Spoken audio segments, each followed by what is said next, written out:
This segment is being brought to you by Tennessee Wildlife Resources Agency. Join us in preserving and protecting Tennessee's wildlife.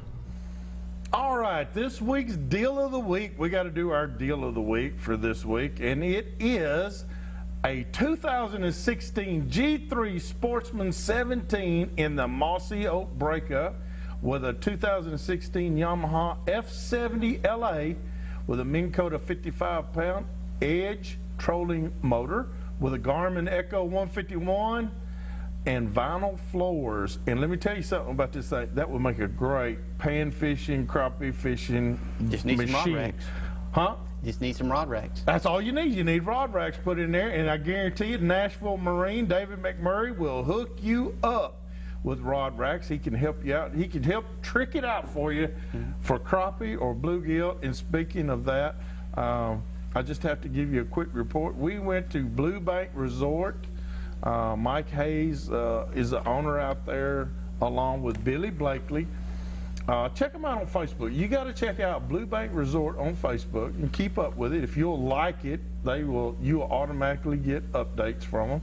Mike Hayes puts out updates every week of what's going on at Blue Bank Resort on Reelfoot Lake. When we got up there, we just slaughtered the bluegill. I mean, they're there. And when I tell you slaughter, I don't mean that.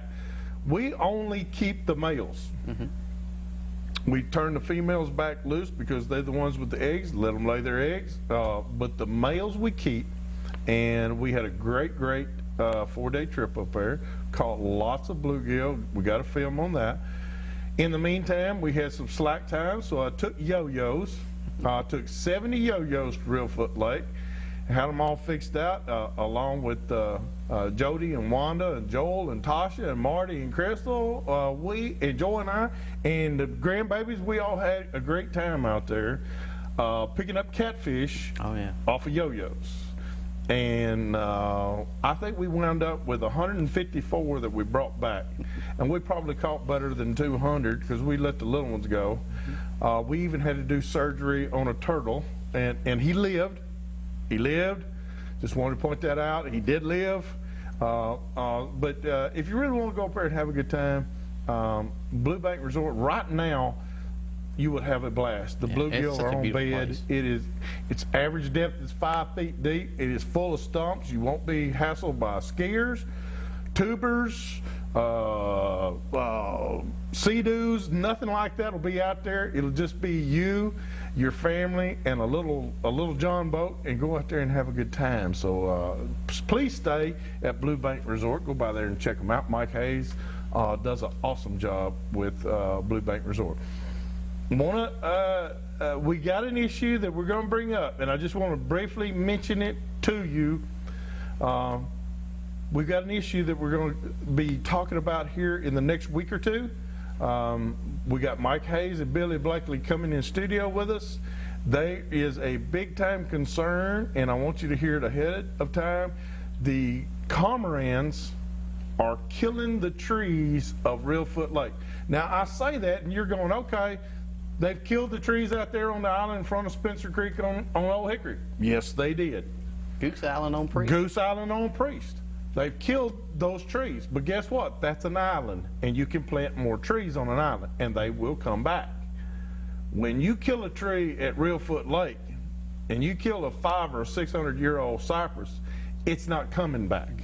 It doesn't remake itself, and you can't go plant them in that water and make them live. It's just been proven that you can't do it. So it is a big concern. We need your help as fisher people and conservationists. We need to write our senators, congressmen, representatives, district council. I don't care who we write, the governor, whatever it takes, TWRA, whatever it takes. But we need to get somebody looking into why we can't save those trees before it's too late. We got about a 2-3 month window of opportunity here before they're dead. Let's do something about it. Okay, that's enough on that. I just want to let you know about that. That is coming. We shot some great footage on that, and I think we're going to make some believers out of people. We're going to bring it in the forefront for them. And that's what it all should be about. Mark is out there every day just about. You see changes on the lake every day. if we don't have people like you out there telling us weekend warriors, us people that work Monday through Friday and fish Saturday and Sunday, we'll never know. You'll never notice it. We never notice it. We're too busy trying to get into our hobby, and we just go past it. And you're out there every day. You see things changing daily. Yeah. So we need guys like you, big time, out there to let us know what's going on. You know, you had some concern not too long. 2 or 3 years ago, we had a little concern about the crappie. Wasn't getting the hatch that we thought we were going to get. But hey, they've come back with a black nose. Not a problem. Not a problem. Yeah. Now, Todd St. John does a great job, don't you think? I do. Todd and you know, our creel clerks out there are doing a good job. You know, Yes, sir. everybody, look at the creel clerk as somebody who's trying to help you. Don't look at it as an adversarial role. No. When Al comes up, hey Al, how are you doing? That's right. Hey, I've got this, I caught this much. You know, he's going to ask you the routine questions. Give him the answer he wants. A lot of times he likes to come by boat check because he knows we always have fish. And that's his job, to help keep up with the quality of the fish in the lake. He's there, you know, they do the survey in the fall. You know, they've got the hatchery down there at Normandy growing those black nose. And, you know, I'm sort of partial. I hope they always dump a little extra in Normandy and dump a little extra in Freeze. I do too. Because I love that fish. You know, the black nose is sort of like the smallmouth of the crappie world. It's just a very aggressive crappie, and I love them. They fight like monsters. Yeah, and you know, it's just there's just that aggressiveness of them. You know, a lot of times a white crappie will hit you and fight you deep, come up. Black crappies right now on the lake, as this water is warming up, their metabolism rate's warming up. They've got to eat the bait. Otherwise, you ever pull a crappie and go, boy, that's a thin one. Yeah. Okay, that's one who's not eating too well. So Right. they get out there in those schools, they'll push that bait.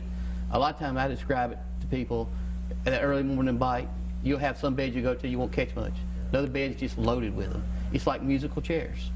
Wherever that sun popped up and those fish are out there chasing shad in the closest brush pile, most of the time that's where you're going to find the biggest concentration of them. So you may have 5 spots on a big flat, and 2 out of that 5 may be loaded with crappie. The other 3, the shad weren't there. They're on the other 2.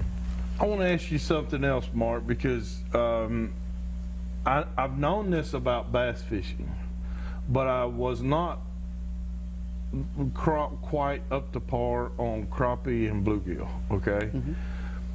Once you get a bite from a crappie or bluegill, like bass, there's a pheromone that they put out immediately, and it fires the rest of that bed of fish. Can cause a feeding frenzy. Can cause a feeding Now, frenzy. And there's another thing. If you're fishing for crappie and you miss a few, I was told years ago that they also produce sort of a fight or flight hormone. And you ever been fishing on a bed, you miss it, and the bed just shuts down. Yeah. Okay? When you see that happening, just move on. You may come back an hour later and that bed's back fired up, but it will shut them down.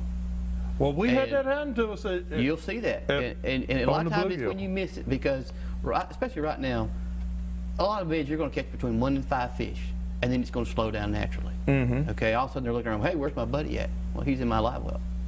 Okay, but if you see that where they just start stopping and just stop, move. Don't sit there and grind it, because you know that's a great spot, and you know those fish are there. Go find you another active spot. Just put it on the GPS and go to your next one. That's awesome. Cordy, we got a caller? I don't have any numbers here. I don't know where we are. Okay. All right. If you want to, just ask him what his question is, and we'll verbalize it and then put it out here, okay? Still, till then, we saw the same thing, Mark, up there. Billy Blakely would say, hey, let's get it in there. And as soon as you get them out, throw right back in there. He would tell one of us, throw right back where I caught that one. And just as soon as you did, that bobber, you wouldn't have to twitch it maybe 2 times and it's gone. And we just would like boom, boom, boom, boom, like 3 or 4 would come out of the same little old, you could throw inside a bucket. Oh yeah, yeah. That's that. And crappie are doing the same thing right now. A lot of times you'll find the crappie feeding on the high branch. That's their ambush point. Okay. So you put in there. When I come in there with 8 poles, like this morning, we had 4 go off. We got 3 out of the 4. I mean, just boom, nice fish. 11, 12-inch black crappie. Mm-hmm. And I always say the one's pulling hard, grab it first. Oh, yeah. Catch that big fish. Catch that big fish first. Mark, we had a question. A guy called in. His name is Lane. And Lane, thank you for calling in. And we're sorry we couldn't put you on TV. Something's wrong with our phone. But his question, Lane's question is, Mark, how much does Mark Travis charge for a half a day of crappie fishing? And the second question is, how much do you charge for a full day crappie fishing? My rates have been the same since I started. I know it a half day is $250. A full day is $325. Now, you can add, that's for 1 or 2 people, okay? Now, if you want to fish 4, which means we can fish up to 16 rods out of my boat, each additional person is $50 more. So if you That's cheap. Oh, yeah. And I mean, I supply your bait. I supply your eater snack crackers, your chips, your Let me tell you bottled something. He's got water, some of the best eating snack crackers and You some know. water. and whatever soft drink you like. It's all on board. You don't know, have if to worry. I'm fishing tournaments, I see your boat out there, I may just stop in and get me a snack. Hey, come on by. Mark, you're awesome. How can people get a hold of you? I want to go ahead and put that out there too. How can people get a hold of There's you? a couple different ways.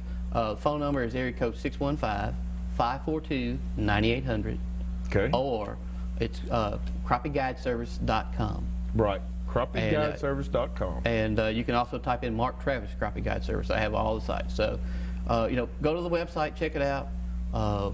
Look at the pictures. Yeah, I mean, Oh, and my we're- goodness. And we're beating on them right now today. And let me say this. These aren't pictures that he shot 6 years ago. No. These are pictures that he puts on there every blooming week. He's got new pictures on And you there. can follow us on Facebook. Yeah. And we put our reports on Facebook and also on the website itself. Some people don't do Facebook, so you got both ways to look at it.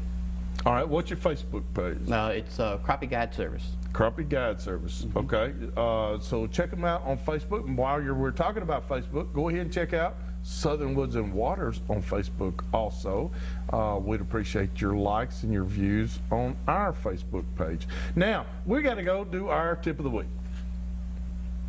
This week's tip of the week is being brought to you by Davidson County Farmers Co-op.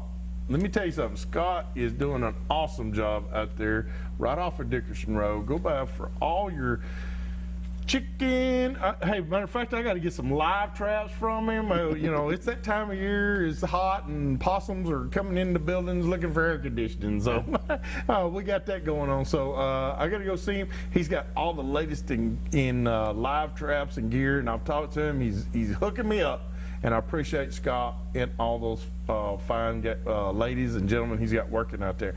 Mark, what's a great tip of the week for us this week? The best tip of the week is take your empty bottles of water, fill them about 3/4 full, put them in your freezer, okay? Freeze them solid, and put that bottle of water in your main tank for your minnows. After you get it from the minnow store, most of the time their water is 50, 55 degrees. Right. So you want to keep your big bait tank. I keep anywhere from 2.5 to 3 pounds of minnows in my boat at any time, okay? So then in your small bucket that you fish out of up front, just set 1 bottle after it's frozen in there, and about every 2 hours change that bottle out. We're not trying to freeze our minnows, we're trying to temper our minnows. We'll get the water out of the lake in that minnow bucket, slide one of these in. It's going to bring that temperature of that lake water down just a little bit, and your minnows will last all day. If you don't And do they'll it, get more active too. yeah, won't they? and happy minnows are on the bottom of your bucket. Yeah. Unhappy minnows are at the top of your bucket. So put that water in there. See, now that's a great tip. I didn't know that. Unhappy minnows are at the top. They won't out. Yeah, and if they get unhappy for too long, they're floating. They're floating. Yeah. Great tip. I want to thank Mark for that great tip. Wait, we got to take a break. When we come back, we've got a recipe for you. That's right. Rochelle is in the house. Hurry back to more Southern Woods Waters.